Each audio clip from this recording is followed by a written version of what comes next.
Marie-Angélique Savané, membre fondateur de Andegef, MRDN, Andegef PADS, et membre aussi fondateur de cette mouvance depuis 1969, quand nous étions dans la clandestinité.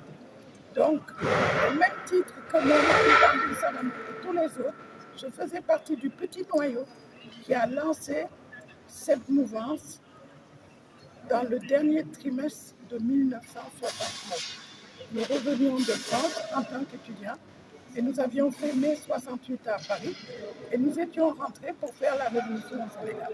Et c'est comme ça que l'idée de créer une tendance de jeunes militants qui pensaient que le Sénégal était un pays néocolonial, qu'il fallait le transformer radicalement en redistribuant des richesses, mais surtout en faisant de l'égalité un principe de base. Parce que nous étions sous une mouvance communiste qui avait comme objectif que tous avaient droit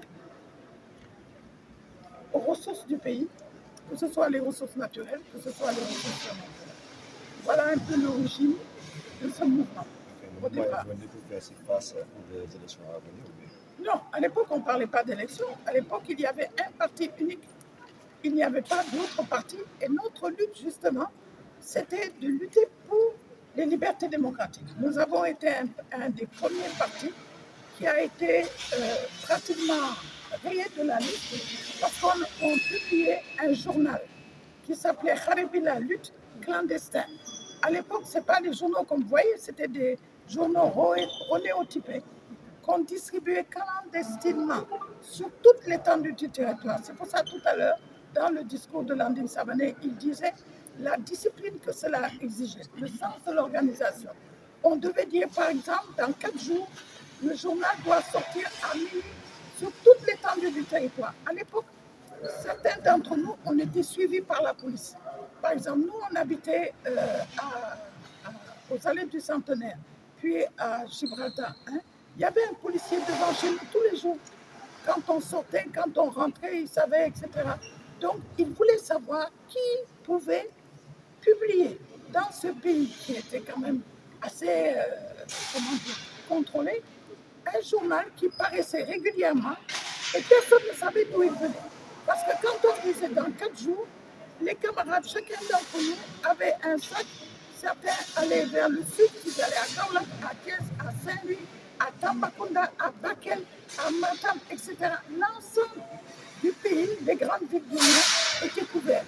Et le lendemain, on trouvait dans les bureaux, on trouvait dans les marchés, on trouvait dans les maisons de certains le journal où on se disait pourquoi. Et donc la police a lancé, parce que Senghor était furieux, ils ont lancé un vaste mouvement pour nous tracer. Mais ils n'avaient pas de preuves. Parce que nous, on avait créé les conditions en ayant des abris. Dans les maisons, on avait construit des sous-sols. Parce que vous savez, vous qui avez fait du journalisme, on vous a appris ce que c'était une renéo. Ça faisait énormément de bruit. Et c'est au fond le hasard qui a fait qu'on a pu nous arrêter. Parce que des camarades ont étaient en train d'aller distribuer une fois le journal. Le taxi, cette place qu'ils ont pris, a fait un accident. Donc les bagages qui étaient en haut se sont échappés et le sac qui contenait le journal a éclaté. Il y avait un gendarme qui a dit Kharibi, à qui ça appartient? Les gens ont désigné, ne sachant pas ce que c'était, un de nos camarades qui n'a pas eu le temps de fuir, mais le deuxième qui était avec lui, il a pu fuir. Il s'est retrouvé en Guinée-Bissau. À l'époque, il y avait les luttes du PAIGC et il a dû rester 10 ans là-bas parce qu'il a été après condamné par contumace. Oui, contumace, c'est pas seulement maintenant. Et après, les autres, on les a torturés. Je ne vous dis pas ça, c'est pas aller à la digue, on vous pose des questions. C'était, on vous électrocutait les parties génitales et les gars ont fini par craquer, ils ont parlé. Et c'est là où on a arrêté un à un. On t'arrête, on te torture, tu dis le nom de quelqu'un, etc., etc. Et on a pratiquement décapité notre mouvement, c'était en 1975. Landing Savané, qui était le secrétaire général, était à l'époque en mission au Pakistan avec les Samir Amin et tout ça dans un séminaire. quand les choses sont passées, on l'a informé, il a dit je rentre. Parce que si on arrête mes camarades, moi je ne reste pas. Il est rentré et on l'a arrêté à l'aéroport. J'étais avec mon fils qui est là tout à l'heure que je présentais. Il avait 2 ans. Il va pour courir vers son père, on l'a arrêté. Pendant 8 jours, je ne savais pas où il était. Donc moi maintenant, quand on parle de maintenant, on parle. Et il a fallu qu'on s'organise dans la clandestinité pendant toutes ces années, jusqu'en 82, quand il y a eu la libéralisation des partis. Mais entre-temps, on a arrêté des gens pour complot à la sûreté de l'État. Landing a eu 2 ans, les autres ont eu 1 an.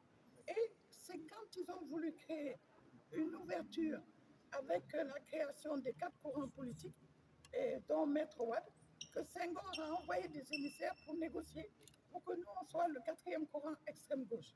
On a refusé parce qu'on estimait qu'à l'époque, le président Mamadou Dia était encore en prison et qu'il fallait libérer tous les détenus politiques pour que nous, on puisse accepter. Pouvez-vous revenir sur l'objectif de ces mais c'est bien, on comprend l'historique. C'est ça, aussi l'importance de la rencontre. Et c'est tout ça, aujourd'hui, on est là, parce que ça fait 50 ans. Ça fait 50 ans, et on se rend compte que nous avons un âge certain, pour ne pas dire avancé, et il faut transmettre aux jeunes générations l'expérience qu'on a eue. Vous savez, aujourd'hui, quand on regarde la scène politique, les jeunes sont dans le mouvement politique. Je ne peux pas dire qu'ils sont engagés politiquement ni idéologiquement, parce que nous, on avait une formation.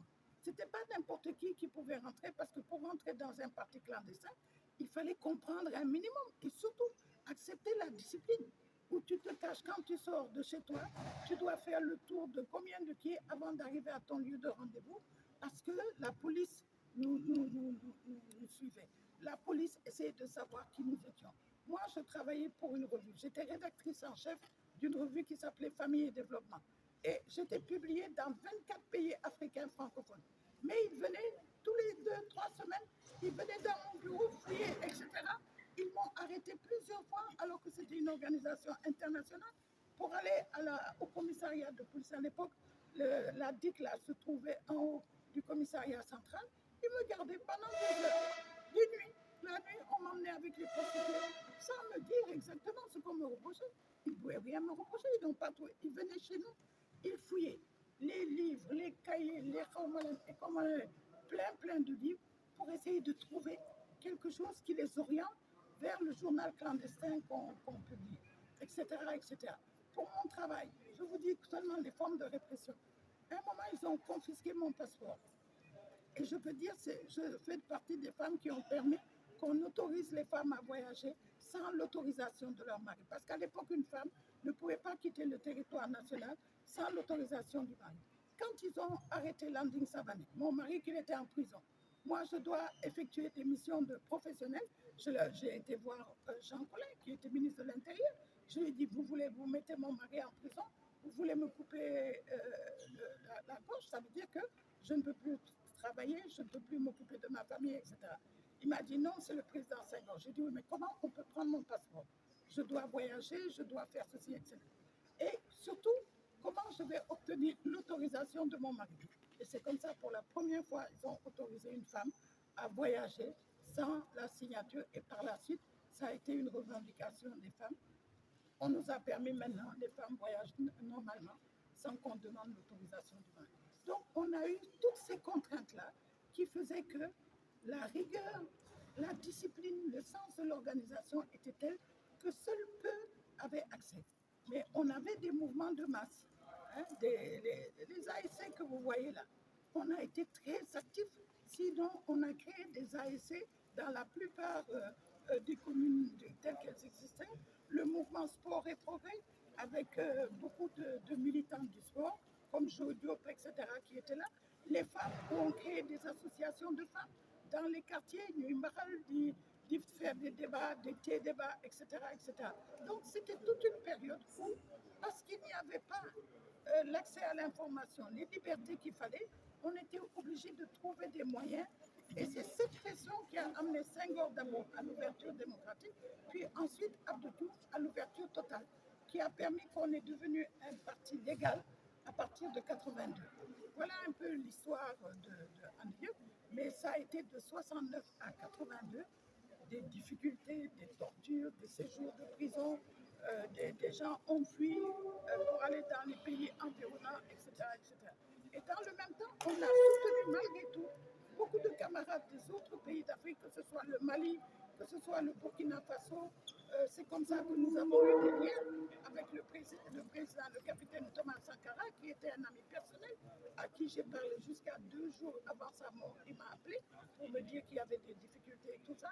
Grâce à lui, on a pu lui donner un prix avec l'association Yewi Yewi pour la libération des femmes. Il nous a invités au Burkina, le capitaine Jerry Rawlings, autant de gens qui sont passés, Alpha Omar Konaré qui a été président du Mali.